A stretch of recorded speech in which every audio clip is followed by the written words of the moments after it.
You wake up in the morning on November 13th. Can you just describe your day? So I don't remember like exactly when I woke up. I just remember like waking up and opening up my Snapchat, and there were dozens of Snapchat messages in all the group chats.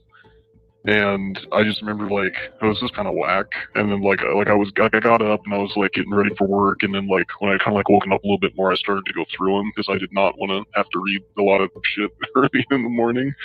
And then yeah, I ended up like I was just sitting there scrolling through it, and then yeah, opened up the messages, and then there it was. It was like, holy shit, did you guys hear about what happened? Like, blah, blah, blah, blah, blah. And I'm scrolling up, and there's just, I mean, lines and lines and lines of text. Everyone's talking about it. Everyone's awake. I mean, and this is before 9:30 on a Sunday. And I remember that because I had to go to work, and I ended up not going because I wanted to be with my brothers, right? Kind of obvious. But yeah, and it was, like, I don't remember what exact time I woke up, but I remember, like, yeah, we were all talking about it. We all knew about it. And like my boss, my coworkers were texting me later, you know, asking me like if everything was okay, and they had even heard about things. They heard like it was a shooting and stuff like that. So, and yeah, it was kind of weird because like at the beginning, everyone said like at the beginning, like the very first messages where people were talking about the stabbings, or like a stabbing had occurred. And then it changed to an OD, and it was just kind of weird. Like looking back on it, it changed to an OD so quickly, and like nobody questioned it, and like we didn't question it either because we knew there were drugs in that house, and like just genuinely thought like, okay, they got a bad batch, and that's just what happened, right? Because you see it on the news. It happens in bigger cities. So you said you had to go to work, and you said you had to be to work at 9:30. So this would have happened before, like you got to work. Yeah. No. Yeah.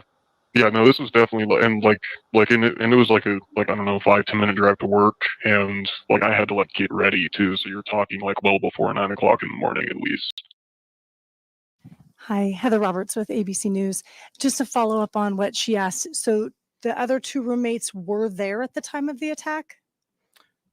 All the information we have from our investigation is that yes, they were. Okay, but they were unhurt. That is correct. So is there any explanation as to why it took so long then for someone to call 911? You have surviving witnesses to an incident at 3 or 4 in the morning, and the 911 call didn't come until noon? I don't think I ever said that they were witnesses. I said they were there. So, you know, we don't know why that call came in at noon and not in the middle of the night. Would have we loved for that to have happened? Yes, but that's not how it took place. So, that's why we're investigating everything still to try to pull all the pieces together. We're like, okay, it's an accident. Let's not panic, you know. And I remember texting Kaylee.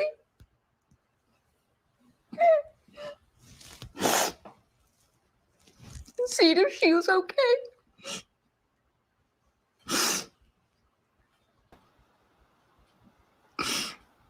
She obviously didn't ever respond because it was in the morning. Moscow PD investigating a homicide on King Road near campus. Somebody had done something really bad. He said, I think Ethan's dead. And then we walked out into the courtyard and somebody said that Santa was dead. My niece said something bad has happened to Kaylee. So then I started calling Maddie. At this point, we didn't have any answers. Like, we didn't know anything. It was Sunday around we were watching football. 1-ish, and we were like watching every football. Family, or a lot of families on Sunday. And then our son was here. Everybody was home except for she was down at her home. We gather. And my niece called me, and she was freaking out. And she said, "Christy, have you talked to Kaylee?" And I said, "Yesterday, you know, like last night." And she said, "Something bad happened. Something bad happened." And she was just bawling. And I said, "Well, what do you mean? What do you mean?" And she said, "I think Kaylee's dead." And I said, "Well, what do you mean?" And she all said, our stomachs just dropped. She said there was somebody just called me, and they live down there. And she said there was a party last night, and somebody went in and shot the party up, and Kaylee was shot. I was like, "What?" And I just threw my phone.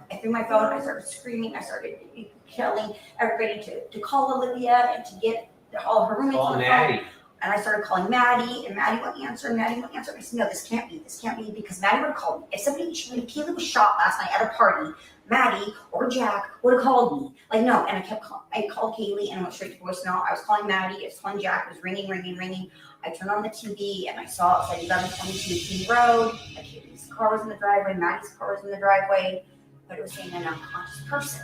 And we're saying, okay, maybe this isn't like maybe something happened. So Steve starts calling the police. Steven, our son, started calling the hospital, and he started calling the PD and saying my name's Gonzalez, and we heard that my daughter Kaylee Gonzalez was killed in an accident, and they said, oh, we can't give you any more information, we'll call you back.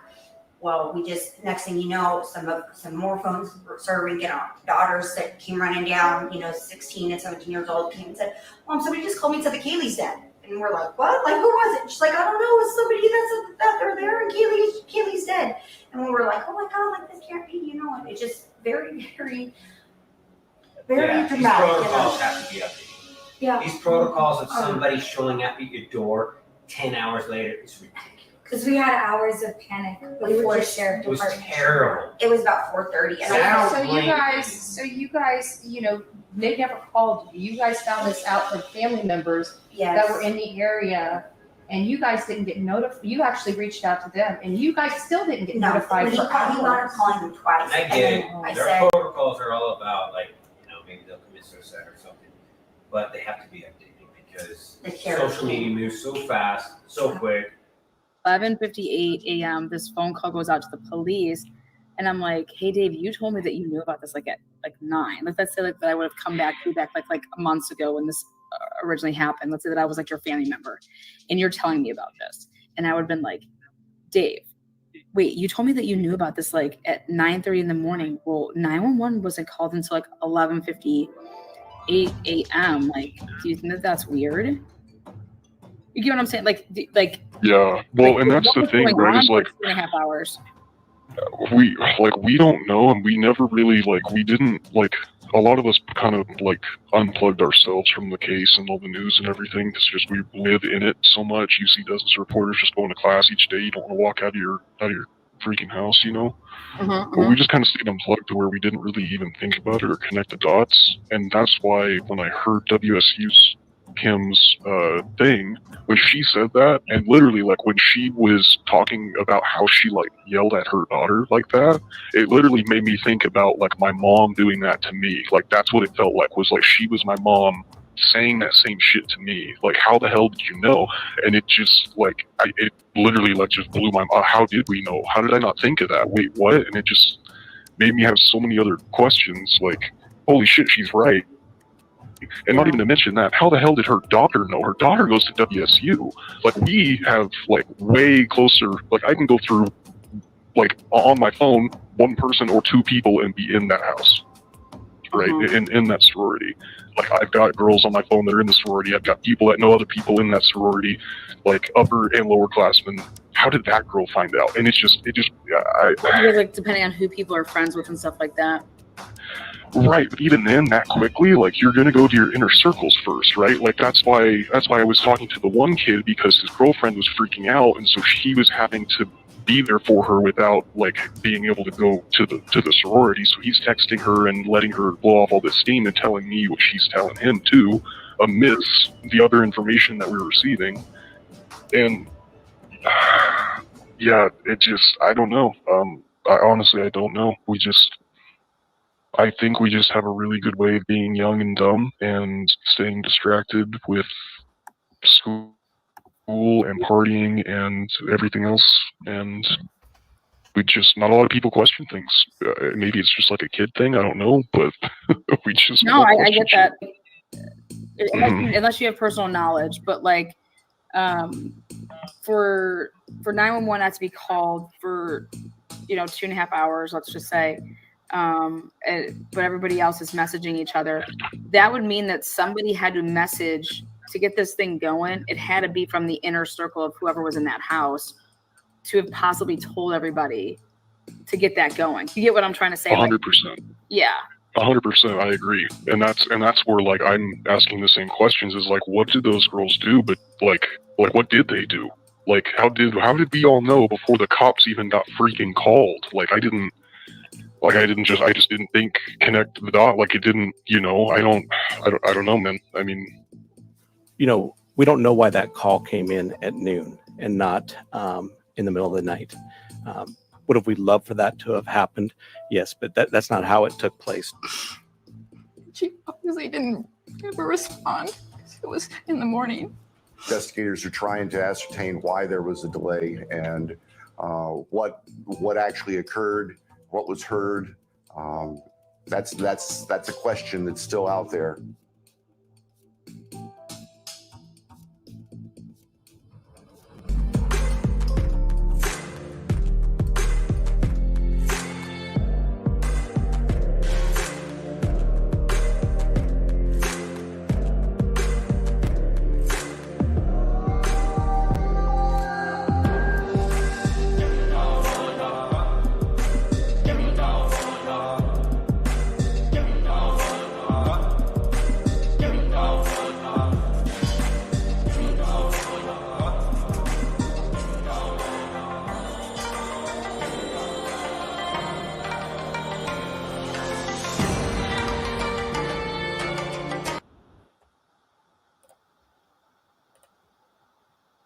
As we look back on pressers and interviews regarding the IDAHO4 case, some things are very curious now. Do you remember this? Chief James Fry talked about where Ethan and Xana were until 1:45 a.m. And also, we know that in the probable cause affidavit, Bethany Funk told investigators where Ethan and Xana were until 1:45 a.m. Yet, weeks after that information was known to investigators, they put it out to the world, inquiring about Ethan and Xana's timeline between 9 p.m. and 1:45 a.m. This is just one of the many questions that presents itself when you look back over the material about this case. On the evening of November 12th, Kaylee Gonsalves and Madison Morgan were at a local bar and were later at a food truck in downtown Moscow. They arrived home at approximately 1:45 a.m. on the morning of November 13th. Ethan Chapin and Xana Kernodle were at the Sigma Chi house before also arriving home at approximately 1:45 a.m.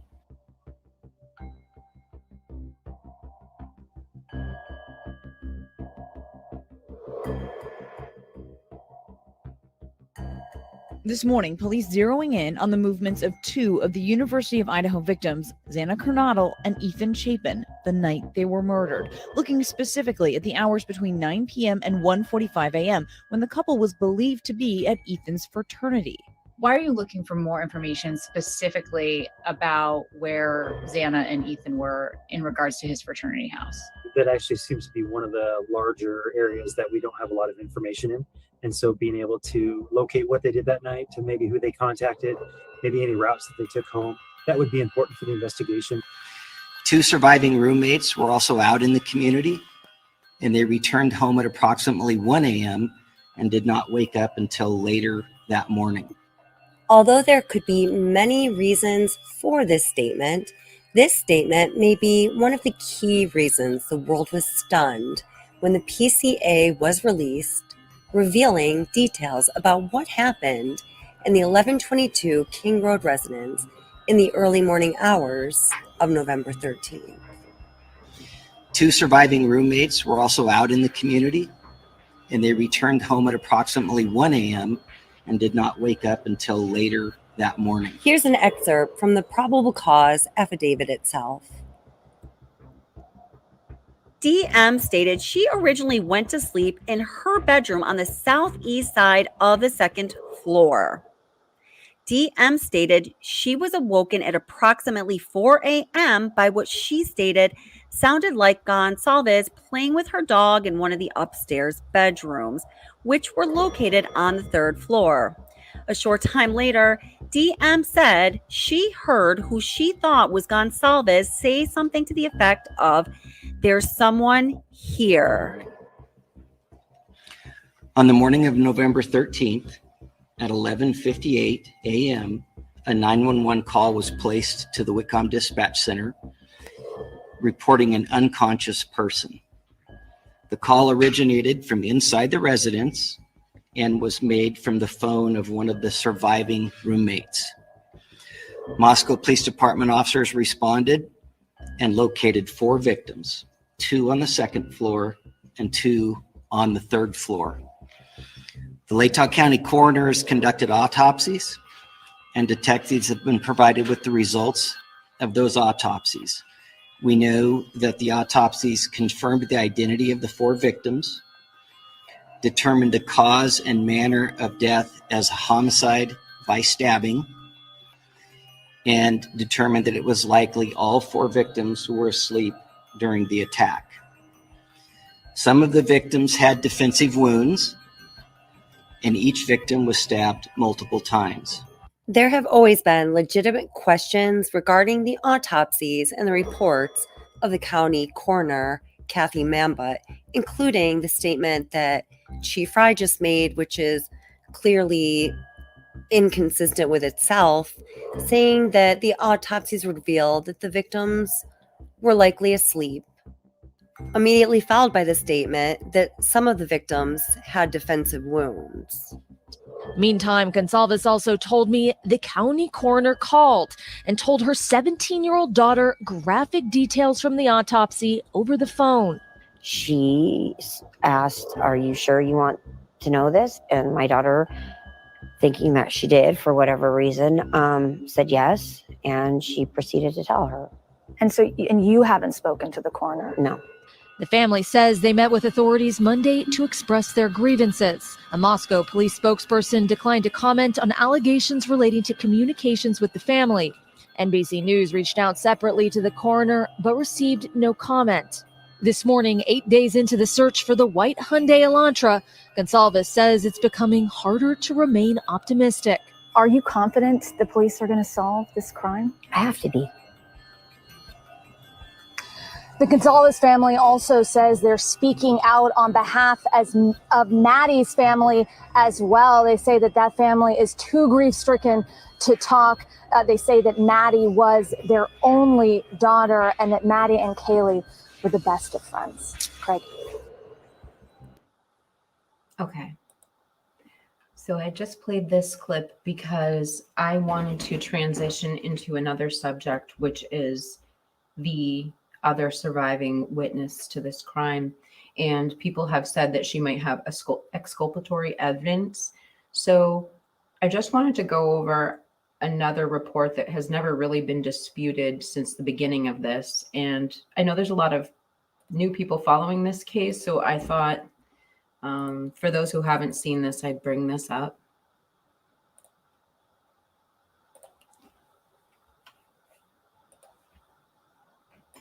There's a student that revealed he was in a remote photography group, which is kind of vague. That, I mean, I don't know if that's a after school sort of group or if it's a class that you're earning credits for.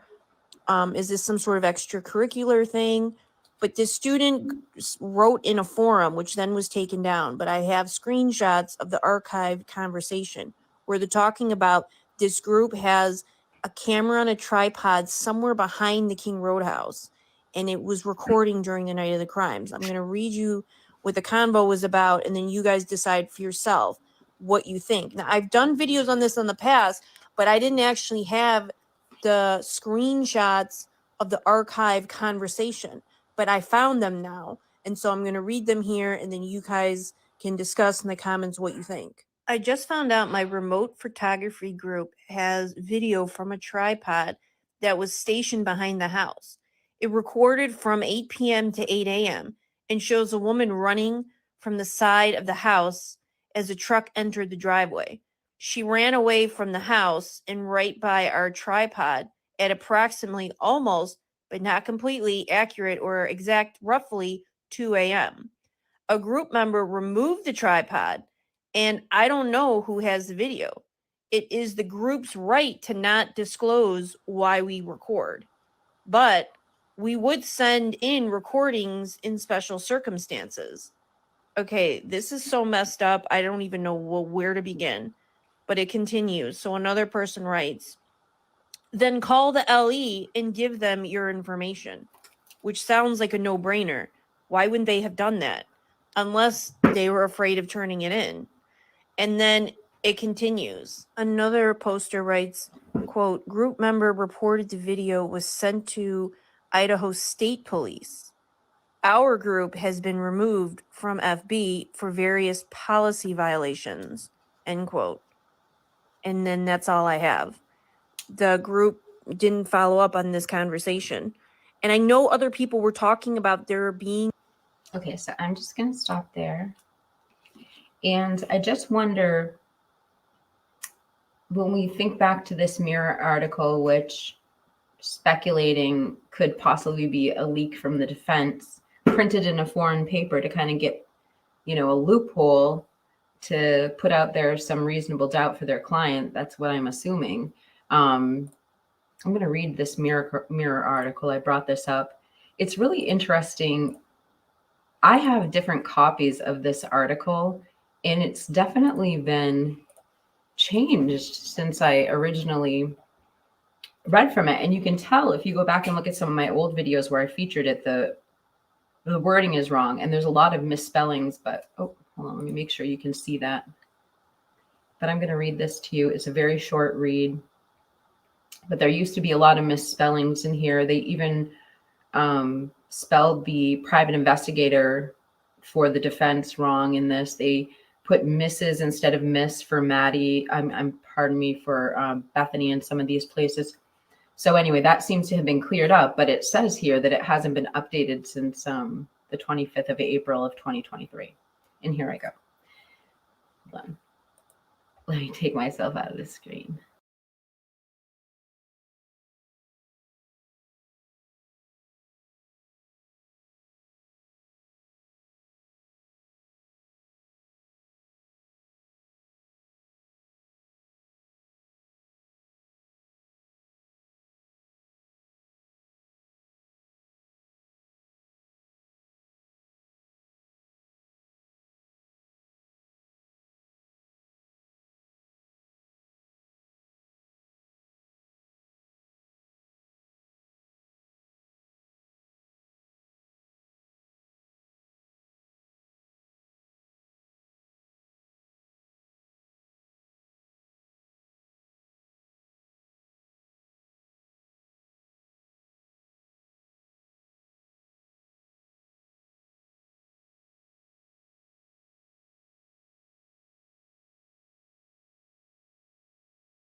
So I just am curious, since this person videotaped someone running from the house, could this have something to do with Bethany? Could it be at a different time? It doesn't actually say what time that was. So if it's this exculpatory evidence, if she saw something that happened at a different time, that could possibly make it exculpatory.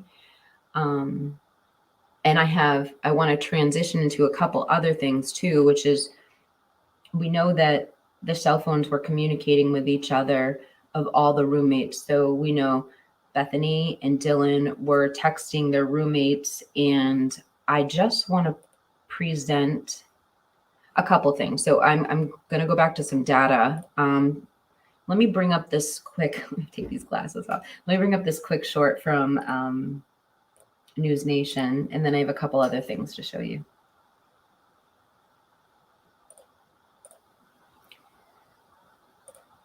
There it is. Okay.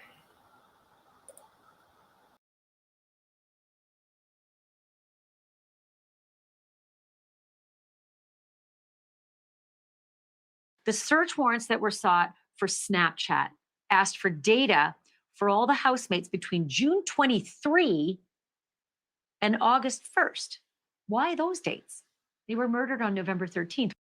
They wanted all communications, locations data, user content, communications between other accounts and third parties, and if any accounts had been suspended. That's curious as well.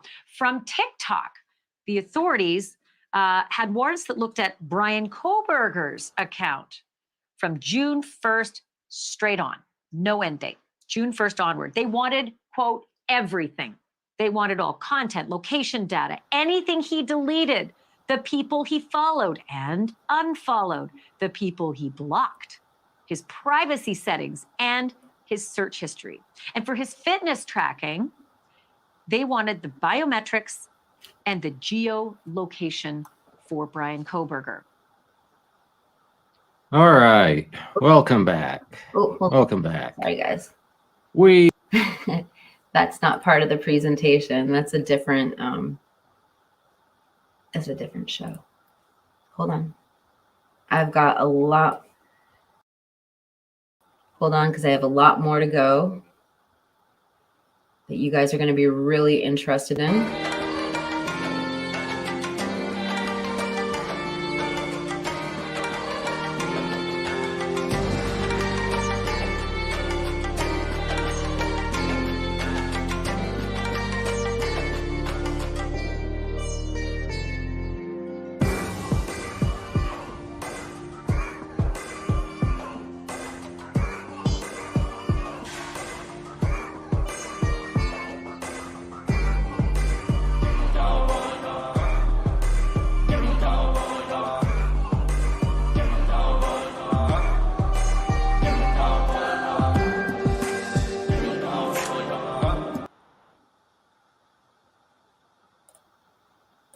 This video is not on YouTube, by the way. There's so much in this video I want to play you. I'm focusing on one metadata. I'm actually gonna rewind. So I'm gonna show you a clip that pertains to metadata, other cell phone evidence, and then I'm gonna rewind it because it says something really interesting about the handprint. So I'm just gonna do both because it's that good. Let's bring in Ted Williams, former DC police detective, defense attorney, and a Fox News contributor.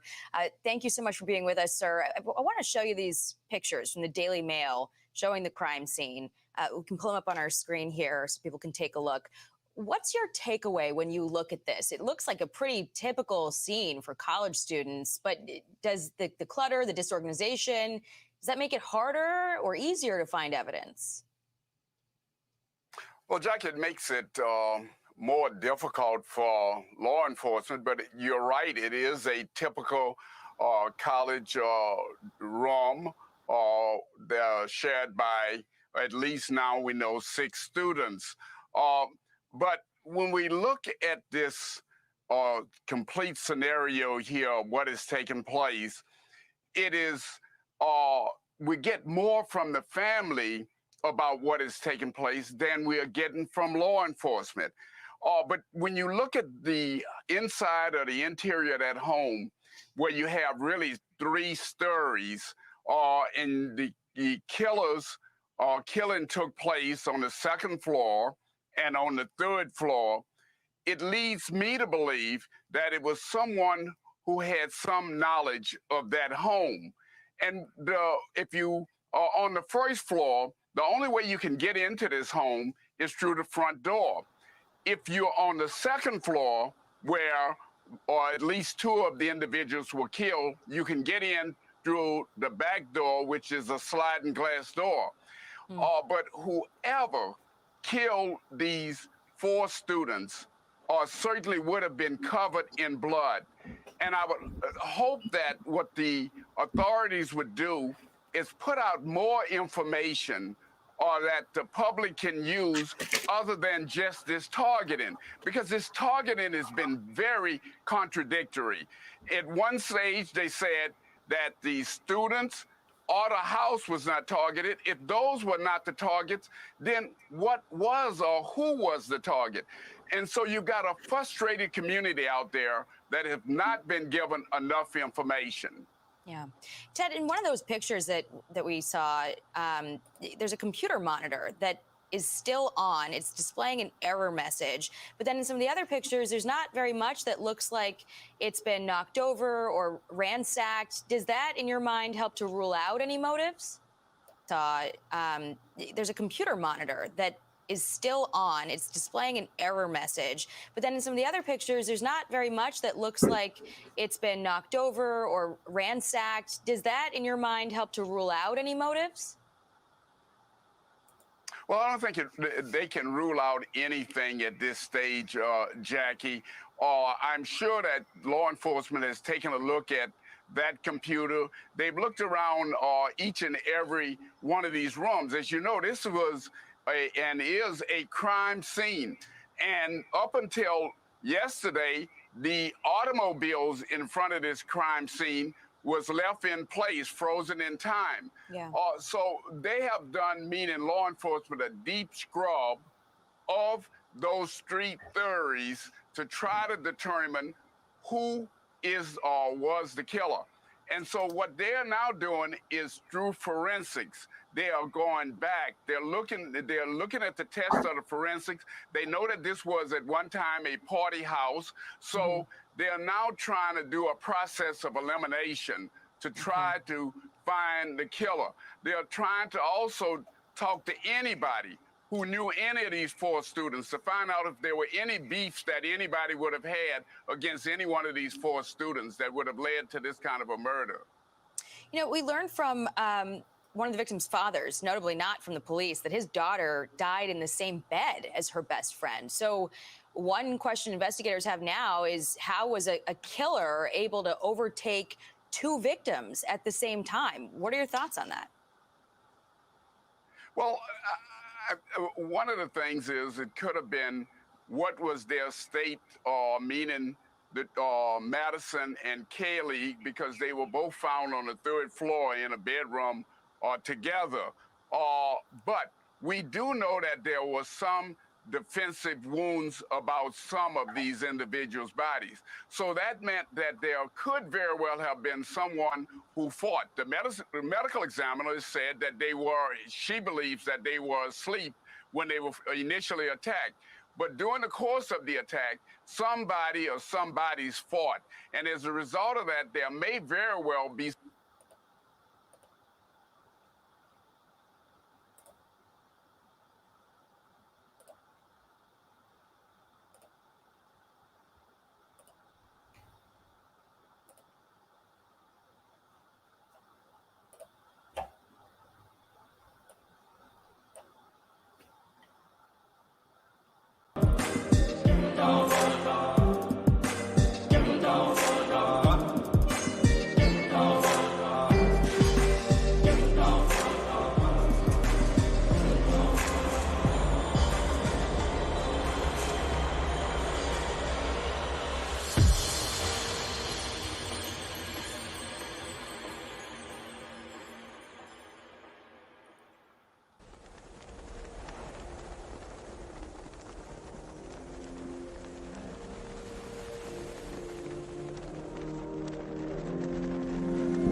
Okay, just a few more things for us to go over. When I said I want to get into the nitty gritty, that's Clark Walton's space. He is a principal forensics and cybersecurity expert for Reliance Forensics. He's board certified in data security. He's a former cybersecurity analyst for the CIA. He's also a former prosecuting attorney. Mwah, chef's kiss. You are perfect, Clark, for this. Get me sort of on and off the ledge on this, because I always want to know that there's lots of evidence. If you're going to bring a guy in and charge him with quadruple murder, I want to know that there's lots of really good evidence. This would seem like it would put a guy right in the room alongside the DNA on the knife sheath. But why might it not work? Let's just look at the other side. Why might this not work? Right. So your phone, as you know, when you're walking around with it, it is trying to talk to the rest of the world any number of ways, right? Bluetooth and your cellular antenna and near field communication. But it doesn't necessarily mean that those attempted handshakes that you just referenced are necessarily being recorded. Not every single action that your phone takes is necessarily going to stick with that phone. If a forensic examiner were to look at it days, weeks, months later, yes, that handshake could have occurred, but is there going to be a record of it on the device that a forensic examiner can pull back? Okay, so let me take that one step further, and I'm going to just be full disclosure here. I am a complete idiot when it comes to this stuff. I have to hit all the buttons 100 times and then reset just to get something to work.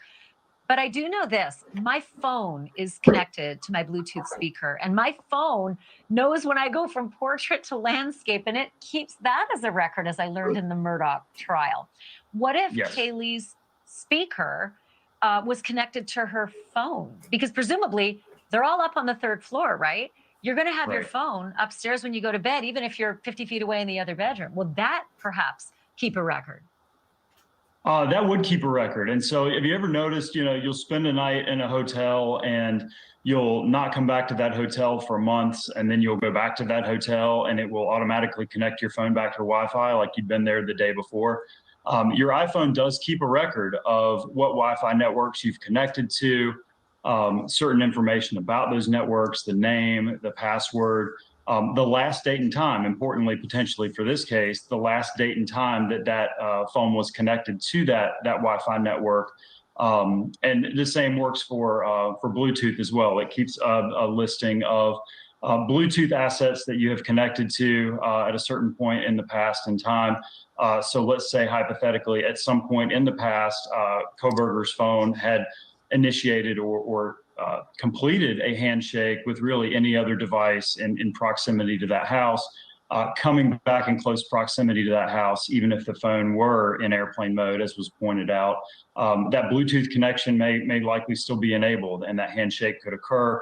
That evidence would stay on the phone, and that's something that a forensic examiner could later take and say, yes, this phone was within Bluetooth communication of this speaker, this microphone. Okay, and I'm going to stop there because I don't want to keep you guys too long. I want to present this information. So a lot of some of the stuff I'll be talking about this weekend, including I'm hoping to get Jeff on this channel to do a deep dive on the Linda Lane and the gas station leaked footage of the Elantra. So stay tuned because I got to nail Jeff down for a date, and he's going to come on and help us with a deep dive on Linda Lane. But this is the last clip I'm going to show you is kind of just the Shangri-La of just digital evidence that I've been the last of what I want to present for my metadata research that I just haven't got around to putting into a video or a live stream. So here you go. And I think you'll find this very interesting. I keep putting myself on full screen. Okay.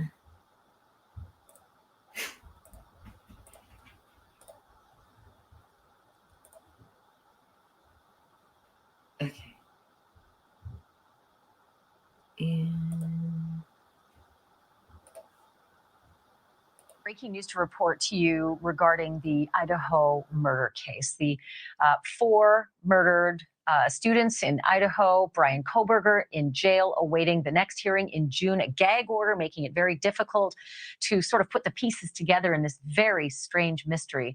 But we are learning something tonight about Bryan Kohberger and his predilections. On his phone, according to People magazine and News Nation's reporting as well, on Bryan Kohberger's phone, numerous pictures of one of the victims. I had a chance to talk with Steve Helling, who's investigative reporter with People magazine, about some of the findings regarding that piece of information, the fact that Kohberger's phone had loads of pictures of one of the victims. This is our conversation earlier. So, somebody who's very familiar with the investigation says that after they arrested Bryan Kohberger, they took his phone, which of course is what you'd expect. And now that they've been looking at his phone, they have all of his communications. They have all of the things that you would have on your phone. And one of the things that they looked at were the pictures. And there are pictures of at least one of the victims in his photo roll.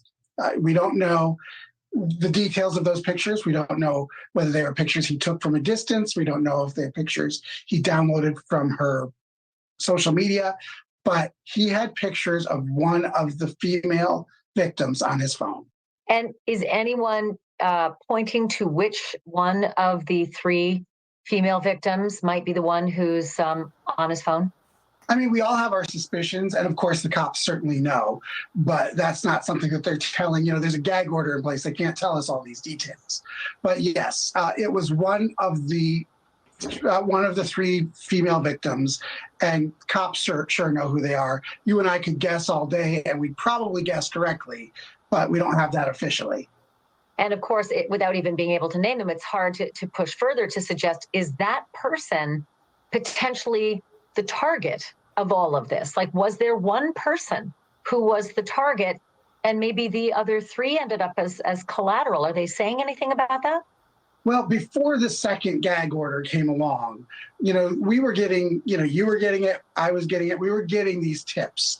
And, I think that they had a pretty good idea, even back then, a month ago, of who the primary target was. Whether or not these pictures are of that person, who you and I both pretty much know, remains to be seen.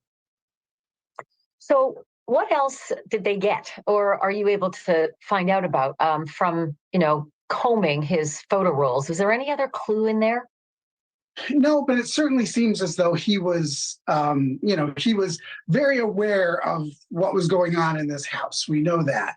Obviously, besides the photos, we already know that his phone just kept pinging from that area. So, he'd been there several times. So I think the phone is going to be a real treasure trove of information for the investigators, not just from the pictures, not just from, we don't know the texts he sent. We do know, as we talked about a few weeks ago, that he had reached out to one of the girls on Instagram. So, there's going to be a lot of tracks there that they can look at, and, tracks that I don't think that he covered. There's one line in your exclusive where your source says it looked as though Kohberger was certainly, quote, paying attention to her. Were you able to read into that any further? I think paying attention means something more than just, noticing somebody. Paying attention means that you are, purposefully and very deliberately, keeping track of somebody, keeping track of who they are, what they're doing, that type of thing. So there was somebody who was on his radar for a while. And that person, that girl, was unfortunately one of the victims. All this time we've been trying to figure out the nexus between, this alleged killer and these victims. And the only connection that so far can really be made is the fact that he's a vegan. And Xana and Maddie both worked at the Mad Greek, which is one of the best vegan, restaurants in that area of both Pullman and Moscow. So from what I've heard from my sources in Pullman, if you're a vegan in Pullman, you have been to the Mad Greek many times. It is one of your go-to places. Do we know if there's any connection to the two victims who worked at the Mad Greek, Xana and Maddie, and this photograph? Sure. Well, what I would say is that, we've reported about a month ago that he had been to the Mad Greek, and then the Mad Greek came out with a statement that basically said, somebody is trying to cash in on 15 minutes of fame, I think referring to the former employee who had given that information up, but they never, ever denied for sure that he was there. They just said somebody is trying to cash in on some fame here. So, I think that we can pretty much surmise that, the restaurant, the phone, all of this type of stuff is something that police have looked into very, very carefully to make sure that they understand kind of the timeline of how did these girls, or at least how did one of these girls, get onto Bryan Kohberger's radar. And he did somehow, or she did somehow. Somehow he found her and targeted her, allegedly. And so that was really, what the cops are looking at right now. And then just one more clarity on your exclusive, and it's pictures plural, right? It's not just one picture. He had pictures plural of at least one victim. Right. Then that could be 2. That could be 450. We don't know. We just know it's more than one. You can have a picture of somebody on your phone and not be fixated on that person. But more than one certainly means that, whether or not he took more than one, I'm the worst. When I take pictures of my food, I take 4 pictures of it. So, it could have been something like that, or it could be that he downloaded things from her Instagram or screenshotted things from her Instagram. So yeah, that's the other thing, right? Because we don't know if it's downloaded or if they were actually snapped on his phone. There's no way to tell between that. Well, at least they're not telling us. They would know. They're not telling us, but they certainly know, because every picture you take, it tells, you can figure out exactly where a picture was taken, when it was taken, all of that. And people who know a lot more about computers than I do can figure that out. So you better believe that the cops are doing that. Thank you for watching. Go to newsnationnow.com to find News Nation on your television provider. And don't forget to click the red subscribe button below to get more of News Nation's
Okay, I just wanted to give an update to that. I just want to keep, for those who might who've been to my live stream before, I kind of showed a little blurb about that, and this story really touches me. So I just wanted to show the latest update that they are making progress. More people are coming forward, so hopefully we'll see some justice for those families. But if you were paying attention to the live chat, I did want to show something else since I have a few people here. So Bubbly Waters recently featured a creator who I've seen comment on my videos before. His name is Rolo Mota. Donde está la mota? So I'm going to pull up his channel, and he has a really interesting take on one of the timestamps from the Linda Lane footage. So just bear with me a second while I pull it up. I've got his channel. Hey. I got his channel right here, and you're just going to have to bear with me while I find the clip. We'll do this live together. I believe it was this one that says graphic footage unveiled. You guys don't believe me? Watch what's gonna be happening right here, right now. Oh, it's so quiet. Hold on. Remember? Stop it. Stop it. Right here. Oh, this isn't it. Hold on. Come on. Let me pause this. This one. Hey, what's up, everyone? Right here. All right. This content is for adults only, 18 and over. Graphic, controversial. This is all for entertainment. I'll allege.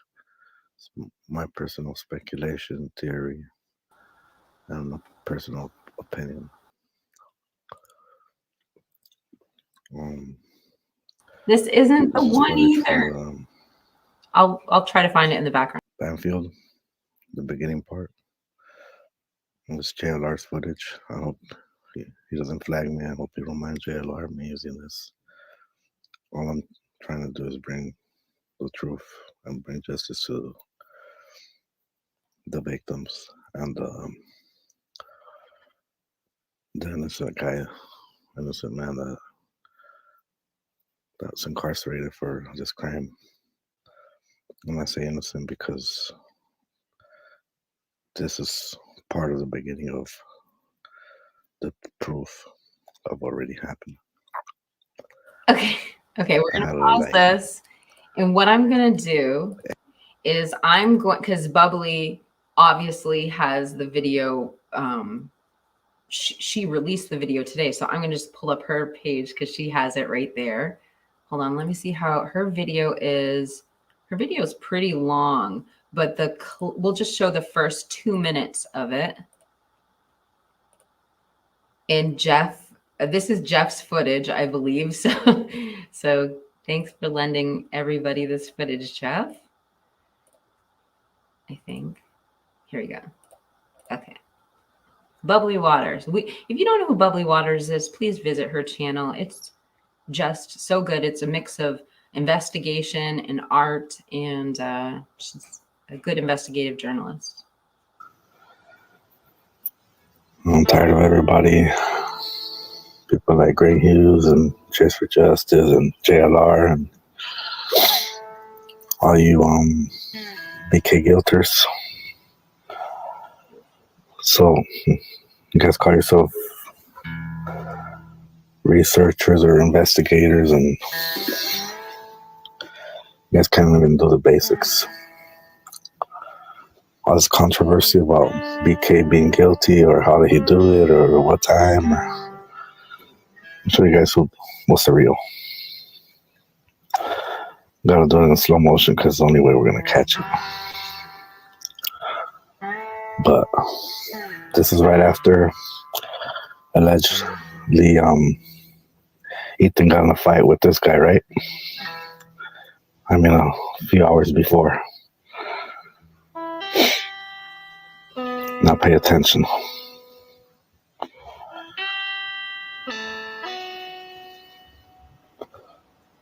Why is this covering his face?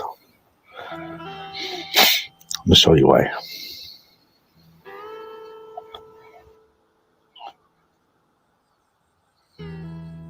You guys want to see why?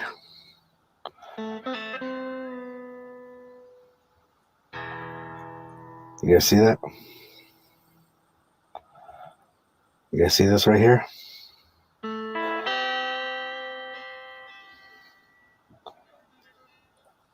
You guys see this? With the handle? I'm not clear. How about now? Do you guys see that? Do you guys see all this red fluid right here? You guys see all the shiny thing?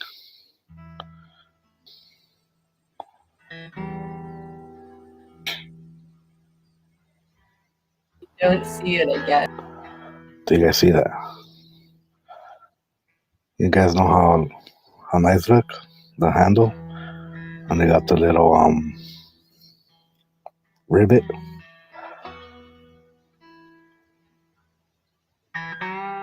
You guys see the blade? Okay, now do you guys see it? Look at the tip. Look at how it's all red. Look at the edge of it, the knife. All the shiny part. See it? So to here, look. The tip is right here.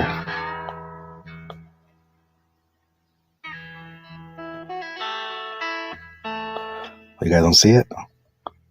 How about now?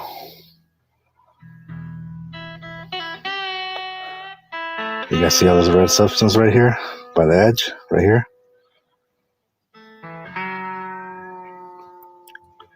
Come on, you're gonna tell me you don't see this black handle? On this silver part starting right here? Starts right here. Look. Look.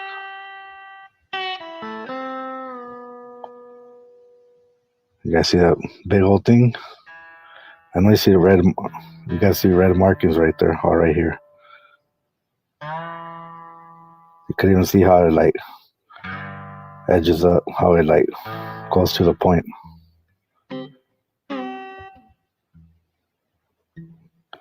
I know you guys got to see that, right? You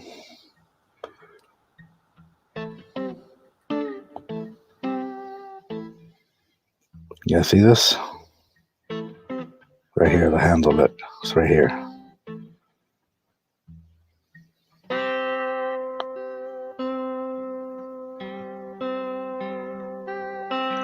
Look, it's sticking out right here. Look at the handle right here. See the handle right here? Oh, no, that's the jacket. My bad.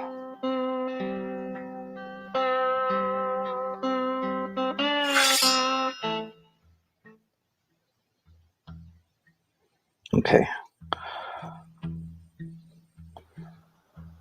You guys can go and get a knife from your kitchen, and your standard knife has a little rivet right here to hold the plastic, and I'll probably have another one. There's a tip as a blade, as a knife, right there, the tip. The little spot right there.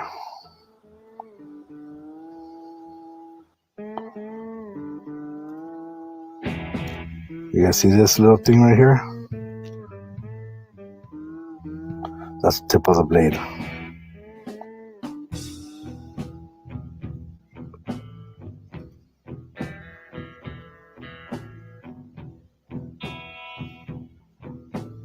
You see this right here? That's a knife. Right here. This is the handle. This part's the handle. From here to here.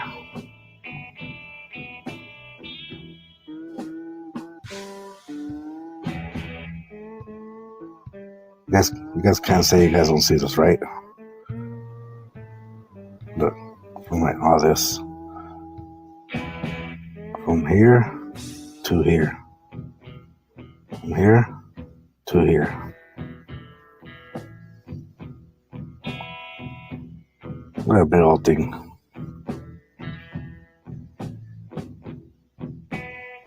See this? See this? Why is it covering his face? I didn't know Kohberger had long hair like this.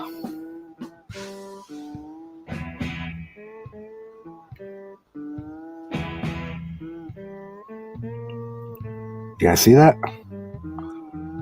You guys see this? You guys see this? This red substance? Look at this. Look at this hole. Hold on, I'm gonna pause. It even goes through his hands because he has it holding from the bottom. I'm just gonna pause this for a second because an interesting. Where's the proof that Ethan got into a fight with this guy?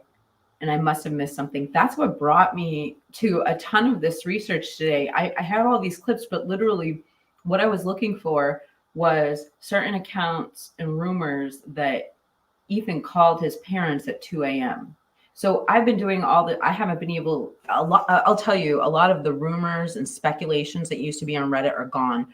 Anything that was derogatory towards Dylan has been flagged on Reddit as far as what the Reddit forums are saying. And so you can't find a lot of the old stuff. But anyway, so that's an interesting question. And if anyone has some places they can direct me where I can find information about this fight that Ethan got into, that other than the audio on Linda Lane, which I will be analyzing when we get Jeff on the channel. Hey, Pia. Nice to see you. Okay, I'm going to start the video again so you have something to watch while we're reading these comments. This is his hand, his fingers. This part of his finger, look. This is a blade, the edge. This is the cutting side. This is the cutting side, the sharp side, right here. You see this little line? This is where the sharpening side ends. This is where they sharpen it. All this little, right here. All this little part right here. This is the sharp side. Like a 1/4 inch. See this black handle right here?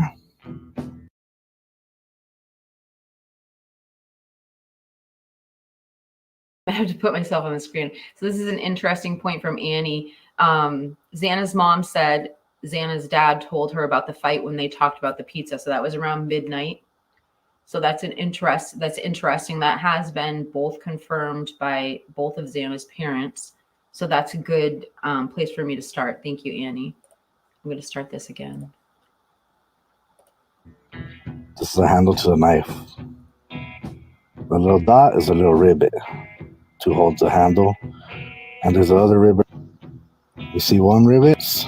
Right there. Thank you, Jeff, for the footage.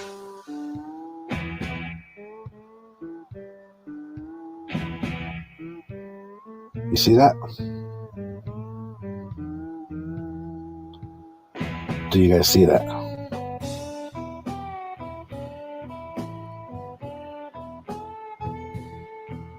Do you guys see this? Okay, hold on. I'm going to pause and answer this question.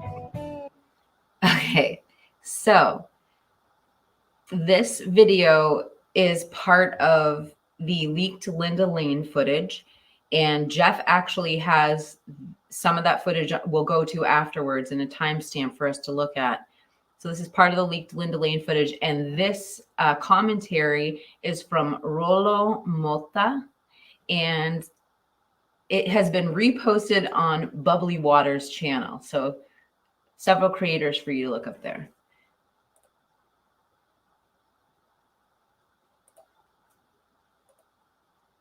Yeah, let me start that again, and then we'll go to Jeff's channel.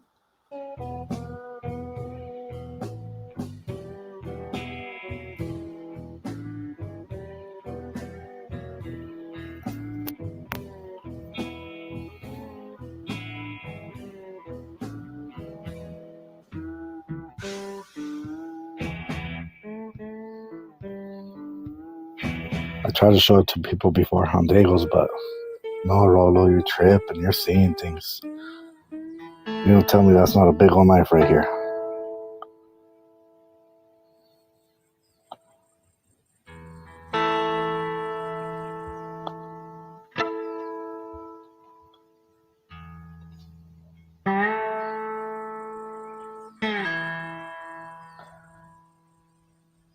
You see this guy right here? That's number 8, Lakers jersey at the grub truck. Look at what time it is. An hour later, he's wearing a Lakers jersey. An hour later, he's wearing a Bears jersey. He has black pants on right now. Band shoes. Grub truck, wearing a blue jersey with a number 8. She's still wearing the same stuff. The girl in the red backpack, I believe is her right here. See that? That's a girl in the red backpack. Abby, whatever her name is. Got long hair.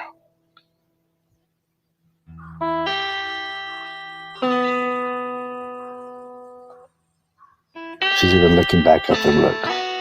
Her eyes. Or I don't know. Should be. Looks like long hair. Could be someone else. Damn, there is someone else standing, huh? Oh shit. I didn't even notice that. Somebody stood right there standing. He didn't walk this way. Look at his shoes. Look at his legs.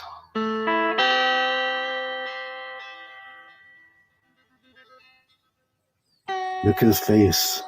The hair. Okay, he's going to be describing this, but look higher up than what he's describing for the face and stuff. His mustache. His nose. His eyes. I know who that is. Bushy eyebrows. Look at those bushy ass eyebrows. You guys see those bushy ass eyebrows? Lose long hair.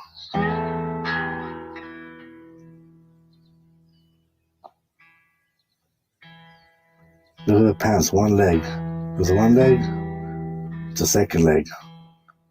There's one shoe. The other shoe. Damn. Yeah, we all know what it means. We say, ¿Dónde está la mota? Sí. And I'm going to pull up Jeff. Oh, hold on a second. This has one more minute. Let's just play this through, and then I'm going to pull up Jeff's timestamp. Really caught this. Screenshot. So for the most part, yes. I think that a lot of people are assuming this Linda Lane footage is really leaked, and it is real. There's questions about the audio, but yes, this is from that night. And I believe this timestamp, Jeff, you can correct me if I'm wrong, was around 2 a.m.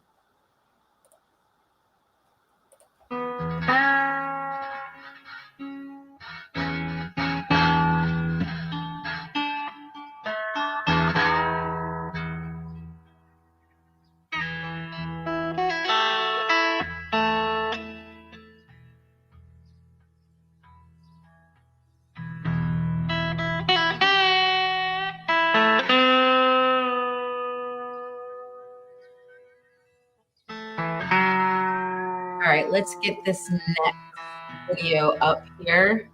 And then I got to go make dinner for my wonderful husband.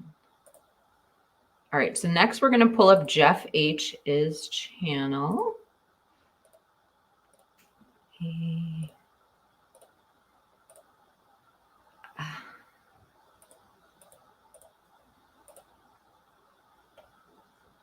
So this is Jeff H.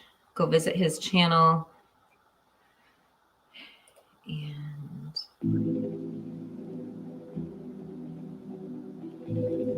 so in a all right. So this timestamp 12:27 a.m. Oh, so it's not 12:27 on the video. Hold on. Let me find the time. What am I looking at? Hold on. This isn't the right video.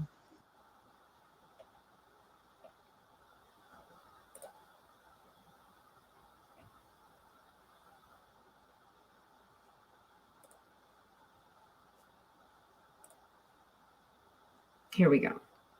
Here we go.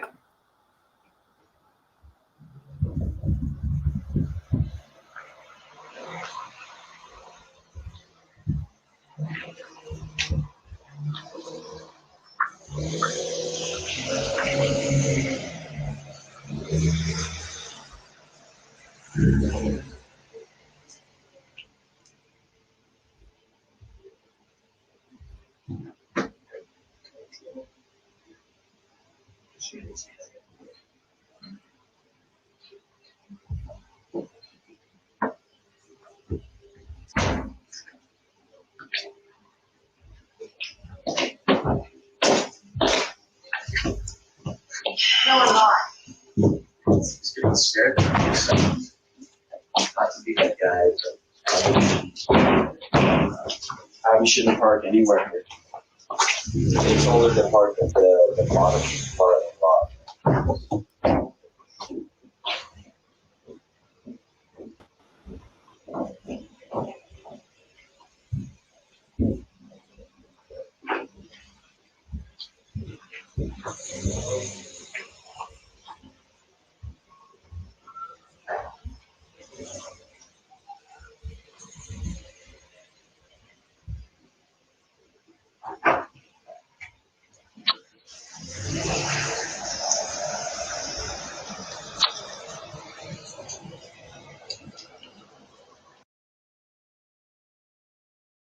His first impression of Ethan was he's just this huge dude that you would.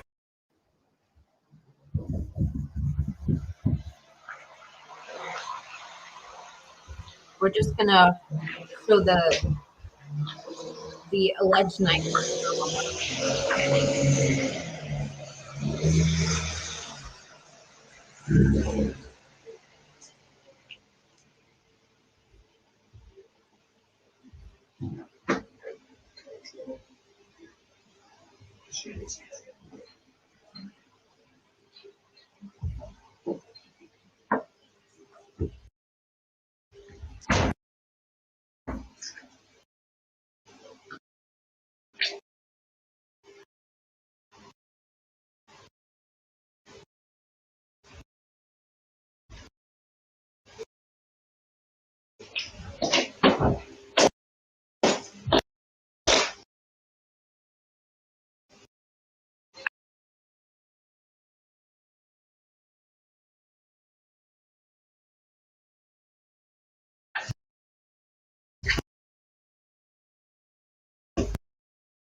No, I'm not. Just getting scared. Not to be that guy, but Abby shouldn't park anywhere here. It's only to park at the bottom part of the lot.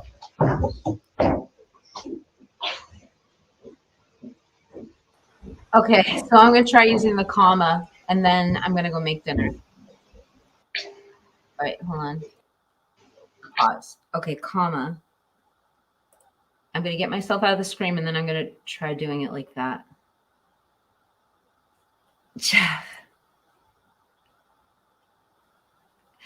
Well, we have to take all pieces of evidence into consideration.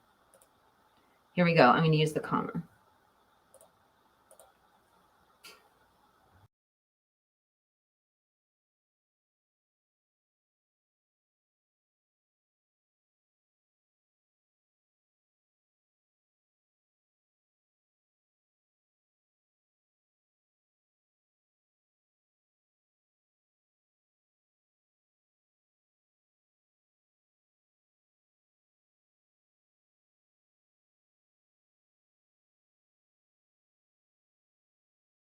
Jeff, I'm pretty sure that's moving it backwards. Hold on.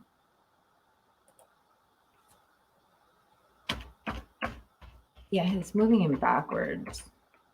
That's weird.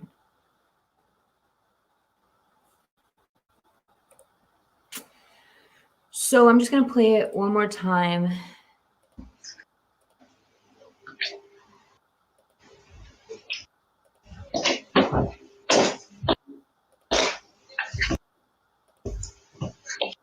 I'm going to go back. That one frame was really good there. Because you can see the paint right there, and then you can see whatever he's wielding. And you know what? It does not look like a cell phone. I agree with Rolo Mota on that one.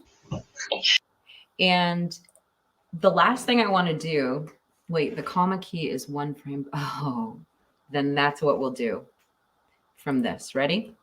Here we go.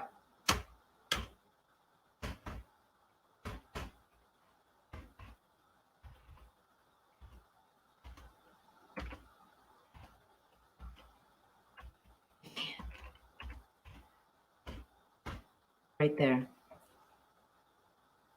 This is going to be our best frame. If anyone wants to take a screenshot, let me get myself.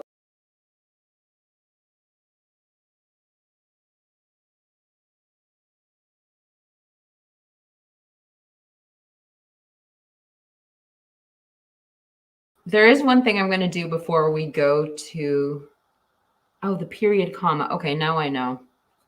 Before we go to, before I go make my dinner, I want to show you guys something else because we have the sus gang here.